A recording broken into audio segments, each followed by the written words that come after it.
Hello, Archie Luxury channel.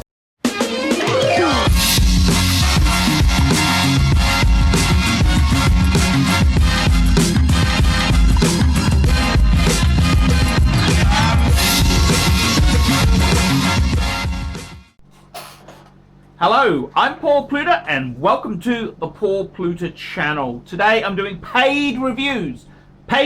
Remember, like, subscribe, and tell your fuckhead friends. Look in the description for 10 easy ways you can keep me full-time on YouTube. That's right, fuckers. Man cannot live on Google ads alone. And today I'm doing a paid review. This is for Brian. Hi Arch, thanks for the great YouTube videos and insightful, where's my glasses? Insightful information. Here is the current herd. The Hublot is too thick, 16 mil or more. I don't want a big, thick, heavy watch. I don't wear the Hublot BB because cuffs don't button down, and I don't like to flash it around. The two rollies are 20 years old and awesome, but I'm tired of them. The Breitling is okay, but I wish I had bought the polished version. I wear it on the strap too. I bought it because I thought the brush version wouldn't show the light scratches like the two-tone sub did. I didn't think my dealer would get me a stainless Daytona for a while, but luckily he did. The Jaeger-LeCoultre Reverso is a quartz, and I wear it for dress only. I love the Jaeger-LeCoultre, but it is quartz. I don't think I'd get much for it if I sold it, so I might just use it as a trade fodder later on. Keeping it for the dress watch is fine. I wore my two-tone sub the most, the Jaeger-LeCoultre Reverso the least. I don't dress formally for work. Some background. I was very interested in the Audemars Piguet Royal Oak 15450. That's the 37 mil Royal Oak Classic. But honestly, I'd rather have something that won't turn into a repair cost nightmare. I also love the Patek Aquanaut, and my local dealer has one, but by the time I pay the sales tax, it's over 20,000. At that price, I'd rather have a few years old white gold Daytona. But to quote my wife's wisdom on that, the white gold Daytona or GMT looks like a stainless steel. Just 2 or 3 stainless steel or two-tone watches for the same price as one white gold. Here are some possibilities that are interesting. Number 1, a Vacheron Constantin Overseas with the blue face and 3 strap bands. Number 2, a no-date sub with the rubber B strap and regular oyster band. Number 3, a two-tone GMT with black face and use of rubber B or the BLNR GMT. Number 4, a Rolex Explorer 21470 with black B for casual. Number 5, a Panerai 378 gold with black face and strap. Number 6, Audemars Piguet Royal Oak Offshore. Just saw some here in the US for $12,000, but I don't want to spend $5,000 to fix the fucker. In conclusion, I'm bored with my watches and want to simplify to something like a dress watch and a sports watch. I guess keeping the 18K JLC as a dress watch is fine for now. I think I will sell the Hublot, the two-tone sub, the stainless Daytona, and the Breitling. I am over having a chronograph. I have 3 now and don't need them. I'm leaning towards simple movements. And he goes, your advice is greatly needed for the sports watch. Let's also say the budget is $12,000 to $15,000 US. I'm not afraid to buy grey or used. For example, a 2015 GMT two-tone with black face at any dealer, I think I can get for $8.5 or so. That is attractive. Not sure I'd pay full on retail for the GMT, but at a deal, I think this could make an interesting YouTube video. I'm sending you 50 bones. Your YouTube channel says 20, but after the New Zealand money drain, I thought I'd help you out. All the best, Brian. P.S. When you do the vid, don't use my surname, thanks. Now for Brian, for some reason he sent this to me, which would have been, if I went to New Zealand, that would be, that would have been mid to late Feb. I seem to have lost his video. I put the wrong one up. So apologies, Brian, and let's have a bit of a talk here on your what you're asking me for advice on. So in other words, you've got a bit of a collection. You've got a bit of a collection, but you're a bit bored with it. You've got a gold 18 karat Jaeger-LeCoultre Reverso. You've got a two-tone sub. You've got a steel Daytona. But as you say, the Rolexes are 20 years old. These are the pre-ceramic, 20. Okay, yep. You're a bit sick of them. And you've also got a Hublot and a Breitling. Okay, let's have a talk about this. So you want to simplify your collection. And I got to tell you, this is a very, very interesting topic, because simplifying a collection can really be a good step to move. You know, I think about my collections that I've had over the years. My collections have been living collections. I've added, sold, added a lot, sold. You know, I've gone through all the hoops. And I look back on when I was the most happiest, and I gotta tell you the truth. When I had, how many did I have? I almost had a box. I had 8 pieces, eight watches, and adding more. I don't know if I was that happy, you know, because all that would happen is I would wear the shitters, the cheaper, the beta watches, because I didn't want to damage these ones. So I really wasn't circulating the flow. And I remember back in time when I had a Patek 5107 Calatrava, white gold. I had a Rolex Datejust, and I had a Rolex Explorer 1, and I really loved that three-piece combo deal. So I understand what you're saying. I got to be honest with you. I got a feeling that you may have the best sports combo deal without even realizing it. I mean, let's be completely truthful here. If you came to me and said, "Hey, I want a 3-piece collection, what would you recommend?" Well, I would fucking say to you, I mean, if you can get a steel Daytona, that's cool. A bluesy, pre-ceramic, cool. And maybe a Reverso in gold as the dress watch. Now, I know your one is quartz, okay, but it's not that bad a collection you've got. I think you're just bored with them. And this does happen. But I got to be honest with you. You've got some really good pieces. Okay, I hate the Hublot. Let me put it out there now. I fucking hate the Hublot.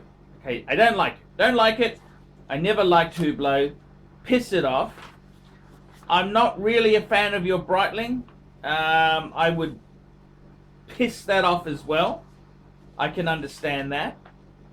I would say to you, look, you got a steel Daytona, stainless steel Daytona, a two-tone sub. Can you get better than that? That's really nice. Those pieces there would be perfect sort of collection. And I gotta say, maybe you are bored with them, but I mean, sometimes you sell them, maybe you're bored with them, you sell them off, then you realize what you don't have. So my bit of advice is, if you got a two-tone sub and you got a Daytona, why don't you put them away in the bank safe, don't touch them for 12 months, and then sell them if you need to sell them. I mean, reading this email here from you, Brian, I don't think you're that hard up for cash. So I would say to you, put those away. Sometimes fondness grows when you're apart. So I'd really say that. What I would say to you is, okay, you're looking at, okay, let's look at this here. The 37mm AP, I think, stay away from that. If you're going to go AP, go for the 39mm, the Audemars Piguet Royal Oak Classic 15300. That's the 39mm. Okay, the 15400 is a little bit bigger, but you want to go. I wouldn't go for the 15450. The 15450, that's the 37 mil. Don't do that. Go for the 15300. Much better investment, in my opinion. The Vacheron Constantine, I'd stay away from that. Vacheron is going to be very expensive to service, just like AP, and it's very, very specialized brand. It's quite. I'd stay away from the VC. No date sub with rubber B. Well, fuck me dead. You've already got a fucking sub, two-tone sub. Put that on a rubber B. Why don't you buy a rubber B and put that on there? You've already got a great piece that works on a rubber strap as well. Then you're looking at a two-tone GMT. Geez, I think I got to be completely honest with you. I think you're a little bit lost. Okay, you're a little bit lost there, because I wouldn't be selling a bluesy or a two-tone black dial sub to buy a fucking two-tone GMT. I mean, you'd add to it. You don't. I think you're just bored there. You know. You've got a Rolex Explorer. You want to go to a Rolex Explorer 1. You're paying retail premium doing that, man. Come on. Panerai, forget the Panerai. That's a dumb move. And the offshore Royal Oak offshore, they are fucking. That would be fucking expensive. That was just lunacy to think of that. I would say to you, if you're a bit bored like this, I would go back to your roots there. I would say to you, I'd get rid of fucking 3 pieces, I reckon. I'd be getting rid of the fucking Breitling, get rid of the Hublot, and get rid of the quartz gold reverso. Have a look on Chrono24, see what they're selling for, and try and sell it yourself to get as much as you can for it. It's not the end. I mean, so what? It's a quartz reverso. That's still a fucking cool watch. Fucking cool watch. What would I buy? What would I buy if I were you? You're looking around the 12 to 15 mark. I tell you what I would buy. You know what I'd buy to give you? I think you're looking for a bit of happiness. I reckon I would say, so you got a two-tone sub, a Daytona. I would be adding an Explorer 2. Get a 20-year-old white dial Explorer 2 or a black dial. Doesn't matter. Get a 16570. It's going to add a bit of lifeblood in there. So you're going to have you're going to have a two-tone sub, a Daytona steel, add an Explorer 2, black dial or white dial, doesn't matter. And I would fucking throw in add an Omega Speedmaster Man on the fucking Moon. It'll be a beautiful 4-piece collection. Would I get rid of the JLC, yes or no? That's a very interesting question, and this is, I tell you what the fucking problem is, okay? I tell you what the fucking problem is. I have been there, I've got the t-shirt. Now, I didn't have a quartz reverso, but what I had a Patek Calatrava, which was a 3944. And I gotta tell you the fucking honest to God truth on that watch there. It was a quartz Calatrava. It drove me fucking nuts because no one knew what a Patek is. The people who did know what a Patek is, their first thing is, oh, why did you get a quartz one? And that was the problem. It's like having a Ferrari that's an automatic. Remember those Ferrari 400i's? And, you got a Ferrari? It's an auto. It's like having a Porsche. I'm not talking DSG type gearbox. I'm talking a fucking auto. Fucking boring T-bone auto. You got a Porsche with an auto. Now, it's probably not that bad in America because most fuckers they can't drive a stick. But believe you me, I know exactly where you're coming from. Personally, I had the Patek Calatrava 3944. It drove me nuts. Drove me fucking insane. I sold it. I just it's like a piece of horology, but it's quartz. It's the Antichrist. You know, and that's what's wrong with that model there. But in your case there, man, I reckon that 20-year-old stuff, that's the fucking stuff I love. That's the genre I love. Two-tone sub, steel Daytona, man, add an Explorer 2, add an Omega Speedmaster, man on the fucking moon. That's what I'd be adding. And maybe add a steel manual wind date, just like a Reverso Grand Date. That's a fucking killer piece. But I see where you're coming from. Personally, I think you're a bit lost there. I think sell off a bit. And if you are going to sell the two-tone sub and the Daytona, please put the fucking things into a bank safe. Don't touch them for 6 months and see if you still want to sell them. If you want to sell them, but those are good pieces. I think you're just a bit bored, you know. It's sort of, it's a bit like marriage. You're being married to the same woman for 20 years, and you know, you've got a new girl at work. She laughs at your jokes. She brings you coffee, and you know, she overlooks some of your flaws. You may have put on a bit of weight, and compared to 20 years ago, she overlooks that. And you know, it's very easy to get shitted off with the wife at home who says to you, hey, go and do some exercise. Hey, don't eat that cake. Don't eat this. Don't do that. But what you should really do is with the wife at home is take her to a adult lingerie shop and spice the bitch up. And it's the same thing with these watches here. You've got some real good keepers. I wouldn't be in a hurry to replace them with pieces that you're just bored, man. I mean, worst case scenario, go and see a fucking hooker and stay loyal, because you know these other things you're looking at, that they aren't better than the Daytona or the sub. You're really off course there. So yeah, Brian, I think you're a little bit astray, but keep those two Rolexes, please. Put them away 6 months at least, and then if you still want to sell them, sell them. But the pontiff's spoken. That's the advice. I'm Archie Luxury. This is on the Paul Pluta channel. Tell me what you lousy, miserable fuckers think of that.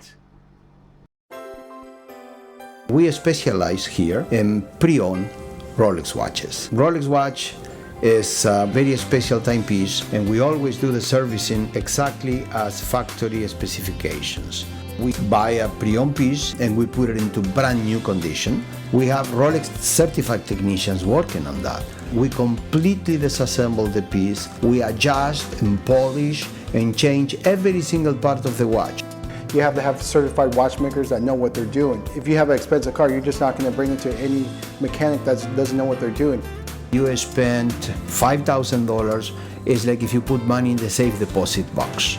And 1 or 2 years from now, you will keep having your $5,000. We have to spend a lot of money to get all this equipment together, but makes me feel I'm doing what I'm supposed to do. It's not a question of money, it's my passion.